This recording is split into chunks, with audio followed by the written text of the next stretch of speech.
In 1818, Victor Frankenstein zapped consciousness into a being of his own creation.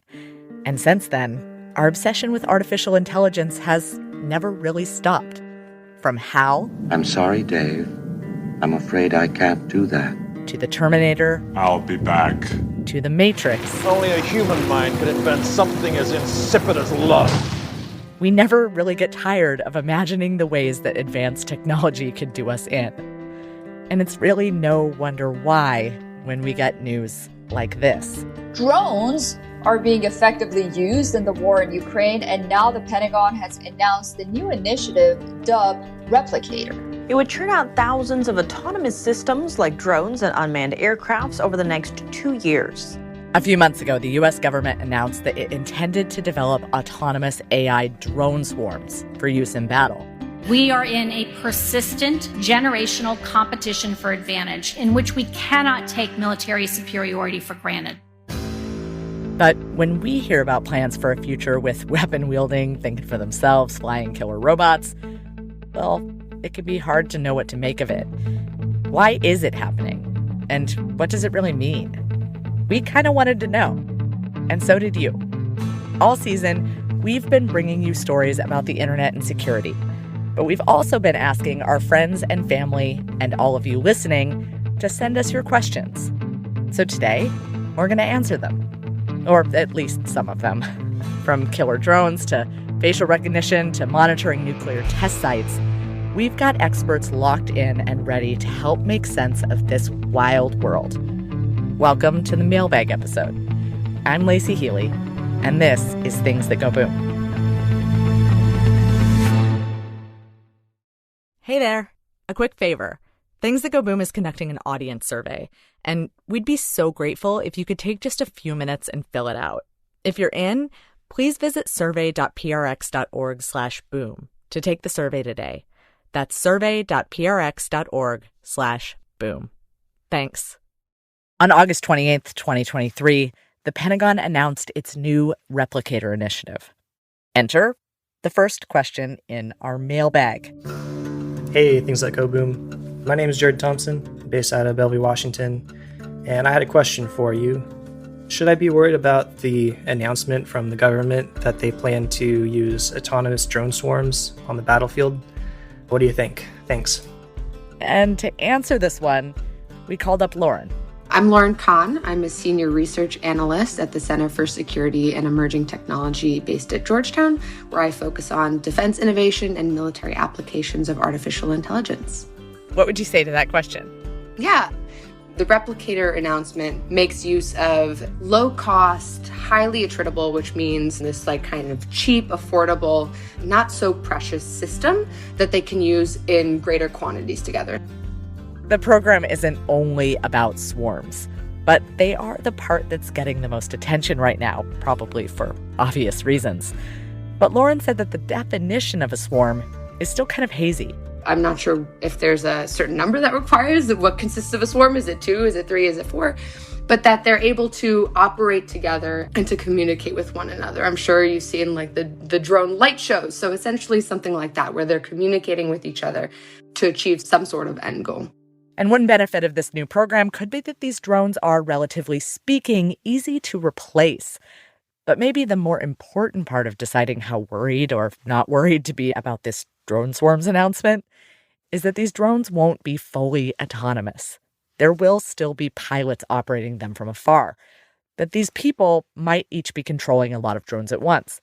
The ratio of how many humans to drones is not necessarily established yet, but it just means that it enables fewer humans to operate these systems. At least from my understanding from the US, there's not going to be systems that are selecting and engaging targets autonomously without human intervention. That would require additional review. There are current policies in place that the Department of Defense has, primarily Directive 3000.09, which kind of governs these sorts of systems.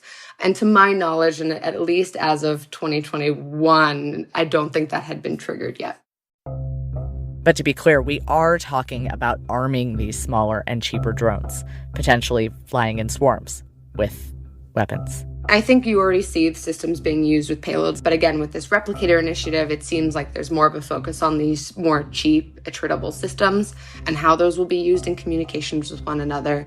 But I would say even, the discussions of lethal autonomous weapons, those have not, to my knowledge, been put through the review process yet. The hindrance isn't the technology. The technologies exist. There's already robots and systems that they use in farming and agriculture, for example, to target and get rid of invasive species or diseased almonds. I've seen, where they inject lethal saline into starfish. So those are lethal autonomous weapons, just not for humans or not for any other kind of military target. So robot death technology for humans isn't on the table yet. But drones are being used on the battlefield in places like Ukraine. And some of those drones aren't so different from what you might pick up at Costco. Ukraine has been really successful, I would say, in using advances and capitalizing on advances in emerging technologies, specifically commercial technologies. And so because they're so affordable and so versatile, you can use them in a lot of new ways. And so Ukraine has demonstrated that pretty successfully with the use of AI, for example, Clearview AI for facial recognition technology. They're using off-the-shelf drones. And so you can see that there are new use cases for lots of these systems that are not necessarily different from these really exquisite, really expensive, very highly capable military systems. You can use sort of cheaper versions for different things. For better or worse, the introduction of these much cheaper drone systems marks a big shift in American military strategy. Historically, in the 1970s, when the United States was kind of looking at the Soviet Union, it noticed that it really couldn't compete with the mass of the Soviet Union during the Cold War. And so it emphasized this sort of policy called the second offset, where it realized that it couldn't counter the Soviet Union's mass. So it decided to emphasize really exquisite, really expensive, technically superior systems. So one really amazing system that could do a lot of different things. And that worked for a good amount of time. That's historically what the United States has invested in. It's invested in these really expensive, large systems, famously the F-35, that can do all of the things that it needs to do. Yeah, sometimes too many things, right? Exactly. So that while it's versatile, that also means that when you lose one of those, as somewhat happened recently, it's a big deal. Really damage the warfighting effort or how you perform on the battlefield. Now, with new geopolitical tensions rising and with the pacing challenge set by China, we have this question again of mass and what does it mean and how the U.S. is going to respond. And I think that they've decided and have noticed that maybe necessarily having too many just exquisite systems isn't necessarily the most fruitful way forward. So there's been an attempt to kind of locate a better spot on this cost curve between, how precise and beautiful can the system be, how elaborate and expensive, and how cheap and it just gets the job done. But cheap or not, in the end, whether or not a technology is scary really comes down to the rules that we set for how it can be used. So again, the barrier here isn't really the technology or what's the realm of the possible. It's just the realm of what will states do and is it actually useful militarily? Is it in their best interest? Does it make sense for them to adopt these capabilities? Since February 2023, the United States released its political declaration on the responsible use of AI and autonomy in military systems in general. The idea behind that was to get other states to sign on as well to things such as committing to not having, an autonomous system or an AI, for example, in control of nuclear weapons decisions. So that has been already pretty clearly established, and hopefully we'll see in the next few months if other states begin to sign on. Okay, speaking of regulation, let's rewind a second. For example, Clearview AI for facial recognition technology. They're using off-the-shelf drones. AI facial recognition on drones also sounds pretty scary. And Clearview AI just so happens to be part of our next listener question. This is Alex from Los Angeles. My question is about facial recognition technology, and specifically the use of facial recognition technology in Madison Square Garden. So I think having facial recognition technology used for that purpose is probably a bad thing. But is there any kind of good reasons to use facial recognition technology? But also, what are we really giving up here by having this technology? Please help me understand what the heck is going on here. Thanks. To help us tackle this one, we brought in Dr. Eleni Manis. I'm the research director at the Surveillance Technology Oversight Project. First, what are we even talking about? If you're not an avid Knicks fan, you might have missed the controversy. James Dolan is this guy who owns a bunch of venues, places like Madison Square Garden and Radio City Music Hall. And for a while now, he's been setting up cameras and facial recognition systems at these places, which is actually becoming fairly common around the country. So why would a venue bother to invest in expensive facial recognition systems, which could then be repurposed and misused by law enforcement? One common evolving use is to use facial recognition to get into a venue.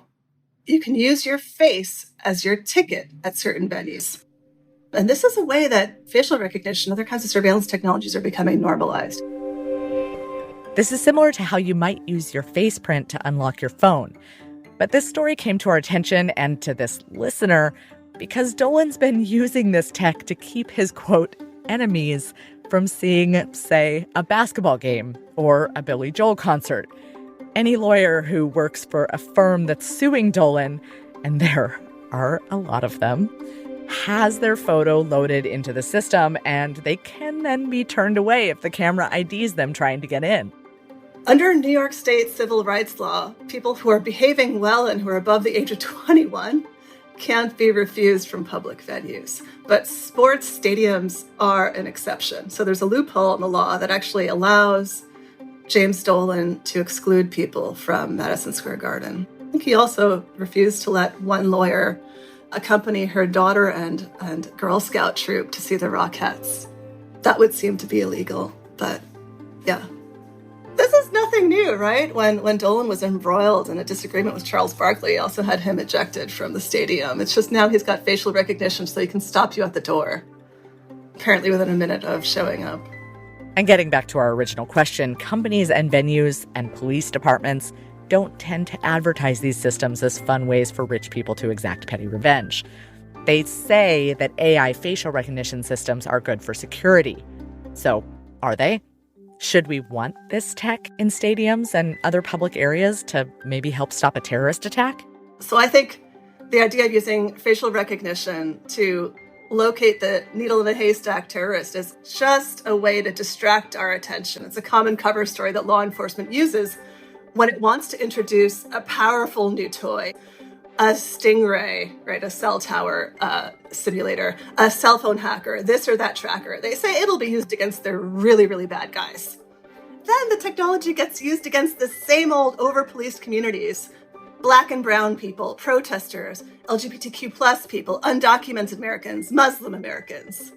And honestly, a great cover story for collaborating with law enforcement would be to say, we're also scanning for known terrorists. So I think there's no place for facial recognition in stadiums or other public venues. Where are the laws on this? How close are we to actually having something that would be meaningful? There are a few states, like Illinois, that have laws that regulate facial recognition. Illinois actually allows individuals to sue, gives them a private right of action if facial recognition is misused. But honestly, we're not far enough. Surveillance cameras are everywhere. That footage is frequently fed into facial recognition systems, and we are always on camera.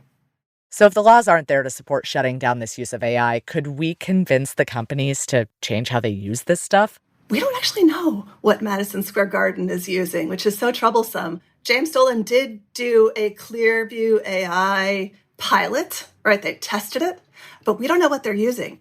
Bothers me as a privacy advocate because I don't know what the privacy policies are of the organizations, of the companies. We may not know the privacy policies, but we do know that no matter the system, facial recognition technology is pretty famously far from perfect. It consistently fails to identify women, people of color, younger people, older people, many people in everyday circumstances.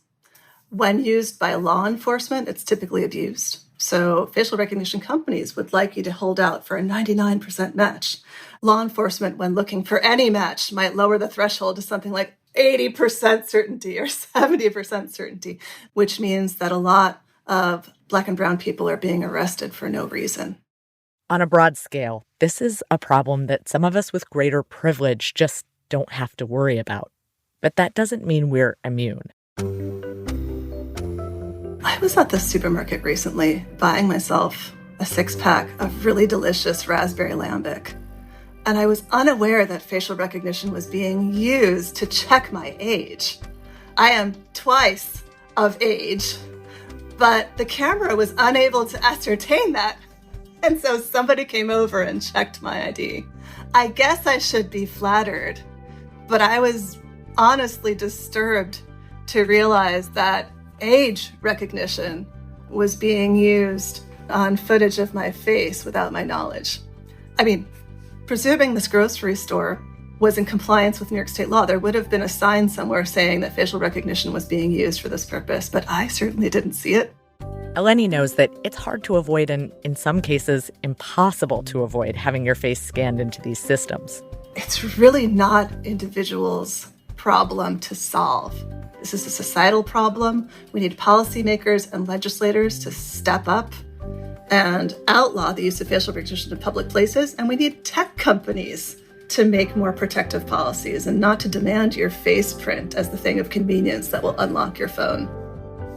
Now, I do have a lot of sympathy for individuals in this environment where so many conveniences come with a little extra bit of surveillance, a little extra bit of personal data that you've already handed over in 5 other different places. The solution to this is really, really, really policy-oriented, right? To structural changes.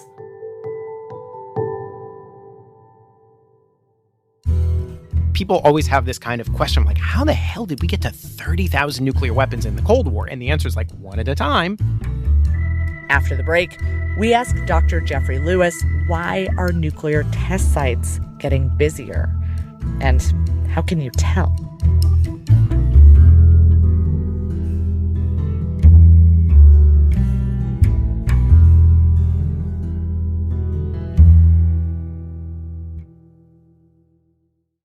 I am Dr. Jeffrey Lewis. I'm a professor at the Middlebury Institute of International Studies at Monterey, and I am the host of a new podcast called The Reason We're All Still Here.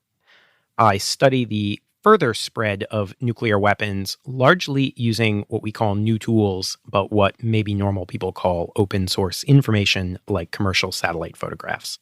Which makes Jeffrey just the perfect person to answer our last listener question. This one comes from Christina Backstrom from Oakland, California. Hey, things that go boom.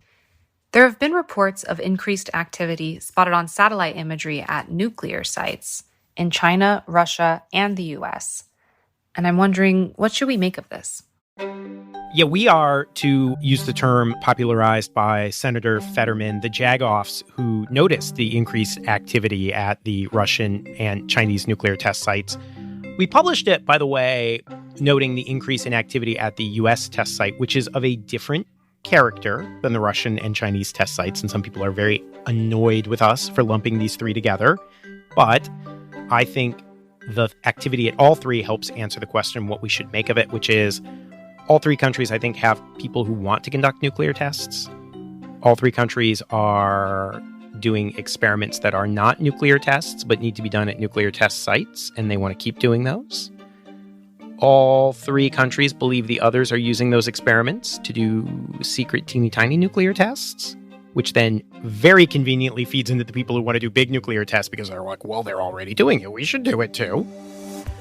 I think the fact that the United States is not going to ratify the CTBT and the relations are shitty means that the people in Russia and China who want to do nuclear tests are in the ascendant. And I think they are making really good use of arguments about how the relationship is bad and how the U.S. must be secretly testing, which, to be clear, it is not, in order to build support. So I think there's a really good chance that one of the three, probably Russia, is going to conduct a test, and then the other two will follow shortly thereafter. Atmospherically? No, underground. I think it'll all be underground. Yeah. I think it depends, obviously, on who's in power. Right? Elections have consequences. I think that a Republican president probably won't think twice about it. I think a Democratic president will think twice, but you kind of never know what you're going to get, you know? Why not start testing again? So I think it would be fuel for the arms race. And I think the reason I think the U.S. should stay out of it is, like, we don't actually need new is a weird word, but better, different nuclear weapons. Like, if we'd had a nuclear war in the 1960s with 1960s nuclear weapons, like, everybody's going to fucking die. Right. So it's like, doesn't really matter. I don't see a huge strategic advantage to testing in terms of like the capabilities you could develop. And I do see like all the downsides of, arms races are not actually, I think, fundamentally about like, well, they have something a little better and we have to counter it. Because I think that's basically a race to nowhere. It's the old Paul Warnke article, right? With 2 apes on a treadmill. The only victory in such a race is being the first off the treadmill. So like, in this case, we're both like, neither of us are on, and like the Russians are, lacing up their sneakers. And I'm like, I just like, don't get on. Yeah, don't do it. Tell me how your team discovered this activity, and how does that look different, or does it look different when you're looking at other countries versus looking at the U.S.? So we look at test sites all the time. And in fact, in the case of China, a different set of analysts noticed some of the changes first and called our attention to them. But really what we do is we have research projects where we look at each of these test sites and we try to characterize them, and then you look for change. And sometimes the change you see is really boring. Like, oh, look, it's some more trucks. And, trucks could mean anything. But then sometimes you're like, are you digging out a bigger tunnel, or are you fixing this facility? And so when you get a change like that, then you have to characterize it. And what really struck us was the volume of activity in both Russia and China had really kind of increased a lot in the last couple of years. And, it wasn't sudden. It kind of ticked up, and then it ticked up some more, and then it ticked up some more. And it's a little hard on like a year-by-year basis. But just the reality is, if you're the Russians and the Chinese and you look at the U.S. test site, you see the same thing. Now, having said that, and I have to give the Department of Energy credit, they have suggested transparency visits. Like, if you don't believe us, come look. And the Russians and the Chinese so far have like not taken them up on that. Largely, I think, because they don't want to do the reciprocal visit. So you can draw whatever conclusion you want from that difference. I'm proud of the Department of Energy for making that offer. And I think it says a lot that the Russians and the Chinese don't take us up on it. On the other hand, and this is no criticism of the current DOE, but like historically, some of us were making this argument like, 10, 15 years ago. I don't want to imply that the U.S. offer is insincere or somehow not enough. I think it's great. I've been begging them to do it for years. I just wish their predecessors 10 or 15 years ago had listened. What's changed in your experience? Just the administration, or is there more to it now that makes it more possible? So I think it's 2 things. I think the Biden administration is just a little more forward-leaning on these issues.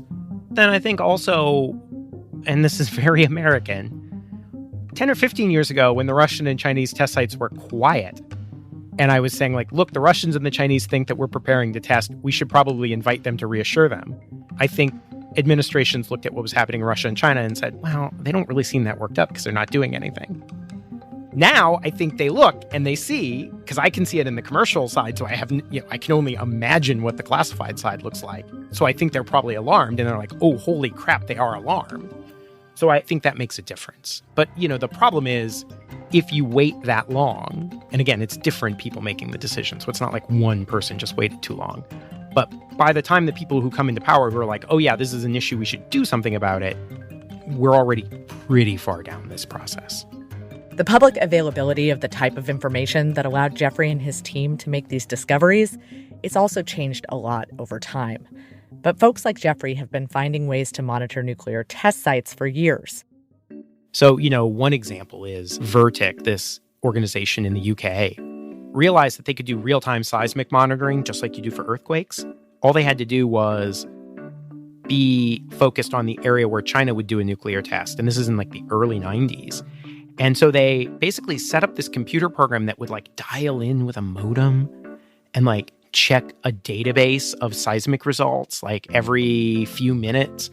And they'd set it up so it would like on like an old-timey ring phone, like ring in their house, all with the goal of being able to detect and announce a Chinese nuclear test before the Chinese did.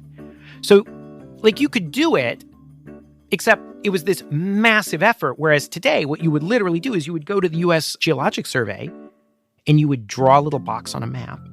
And it would say, like, do you want earthquake notifications for this box? And you were like, yes. And it's like, what is your email? And you type it in and they just email it to you. So, I would say intelligence agencies did this stuff in the 50s and 60s and 70s. And it's just that this stuff is now commercial. And really because of computers, it's just easier. Yeah. And there were also awesome people out there doing awesome things, trying to like dig up this kind of information, no matter when you're talking about. Yeah. Are these some of the awesome people we might talk about on your new show? Oh my God, that is exactly the segue I was hoping you would make because, yes.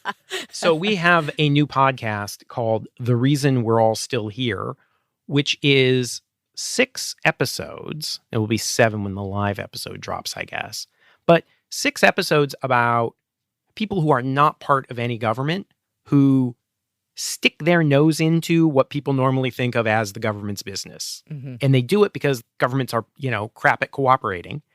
And they often need an example to follow, or maybe they need to be shamed a little or pushed, or just sometimes they don't have the capacity. And so it all starts with my favorite story, which is the Black Sea experiment, which is in the middle of the Cold War in the 80s. A bunch of scientists, loosely organized around the Natural Resources Defense Council, managed to get on a Soviet warship with a gamma detector and take measurements of an actual Soviet nuclear weapon to prove that you could verify an arms control treaty. That's amazing. The Soviets let them on a ship. How did they get on? The Soviets invited them. They just... It's an incredible story. Awesome. Yeah. But this is exactly why I find these stories so appealing, right? Because here we are, right? We're looking at the Russians and the Chinese moving toward testing. And like, we're all screaming like, please don't freaking do this. And it feels like you feel powerless and helpless, right? Like, what the hell can I do to stop these big powers from doing this ultimately self-destructive stuff? And Tom Cochrane at NRDC in particular had been going to the Soviet Union and had been working with this Soviet scientist named Evgeny Velikov, who only later he will realize is an advisor to, at the time, an up-and-coming Politburo member named Mikhail Gorbachev. So, like, that shit pays off, right? Right. And Tom, you know Tom, right? Not everybody knows Tom. Tom is like, yes, he has this gentle quality. Right. But he's also the kind of person who goes to the Soviet Union and is like, you should let me put seismic monitors at your test site. And they're like, why the hell would we do that? And it's like, because the Americans don't trust you and we can show that we could build trust. And, you have to have a little bit of gumption to do that kind of thing. And somehow Tom talked the Soviets into a series of these things. Monitoring their test site was one. But to me, the wildest one was there was a debate that said, you could never verify an arms control agreement that related to nuclear weapons at sea because the Soviets would never let an inspector come look at the nuclear weapons on a warship. And Tom was like, is that true? Would you not let me take a gamma ray detector on one of your warships? And freaking Velikov was like, yeah, no, I would let you do that. I love that. And they did it, So Steve Fetter, who's on my committee, was like a 20-something postdoc at the time. And so, yeah, like Steve actually is the one who took the measurement. Speaking of measurement, we had one final question. And we're going to admit this one came from us. See, I run and I really like Strava. So I was curious, are there any updates on smartwatches in the military?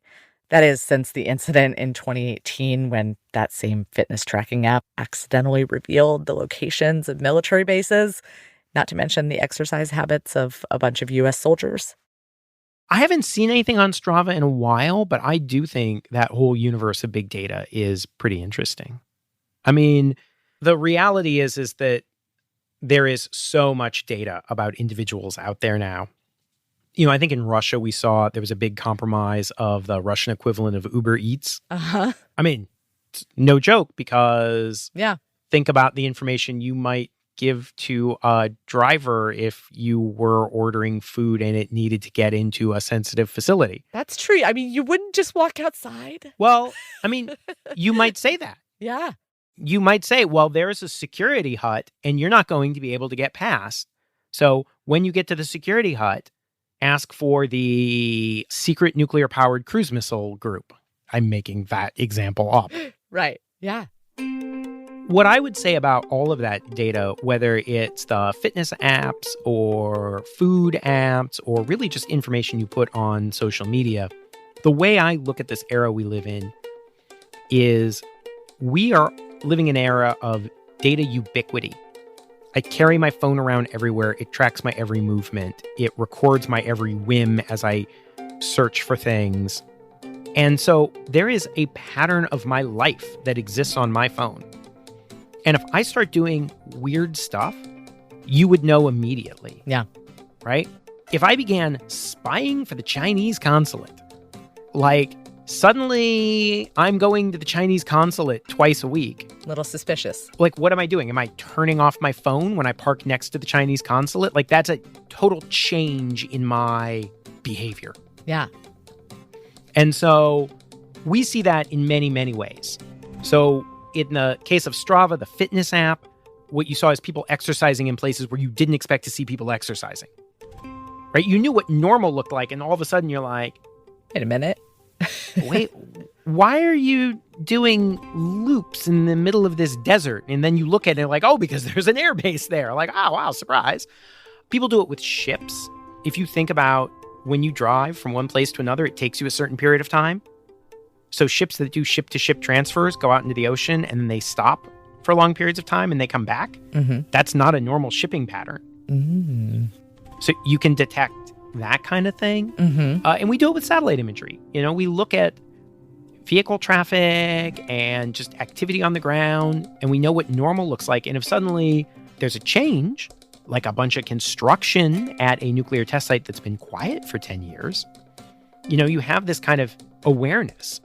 We live in a world in which we have all this data about the patterns that tell us what normal is, and we're looking for these little deviations. So yeah, there hasn't been anything big and public like Strava or maybe the Russian food delivery service in a couple of years, but that doesn't mean it's not out there. It just means it hasn't broken yet, because if you are carrying your cell phone around, you are making the data that's going to be in the next story.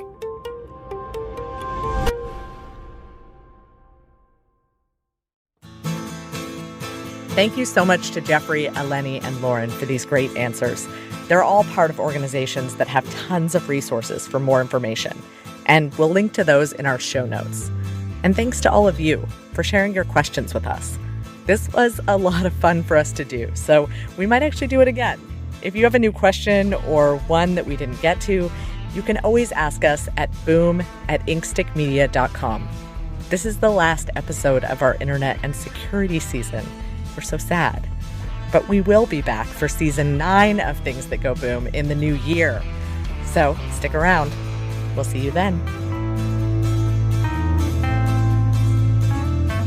Things That Go Boom is distributed by Inkstick Media and PRX. Thanks for listening. And if you've enjoyed the season, leave us a review. They really do help folks find our little show out there on the big wide web. This episode was produced by Nikki Galteland and me and edited by Katie Toth and Sahar Khan. The music for our show is written by Darian Schulman, and Robin Wise makes each episode sound its very best. Thank you, as always, to the supporters and the foundations that make our work possible. The Carnegie Corporation of New York and Plowshares Fund, as well as Inkstick supporters, including the Cologne Foundation, Craig Newmark Philanthropies, Prospect Hill Foundation, and the Jubitz Family Foundation. And thank you, as always, to all of you for being along for the ride. We'll see you next season. Let me tell you, Facebook can tell the difference between myself and James Acton like nobody's business. But, you know, show me a 75-year-old Korean man and his like 25-year-old grandson, and Facebook's like, I don't know. They're both Kim Jong-un.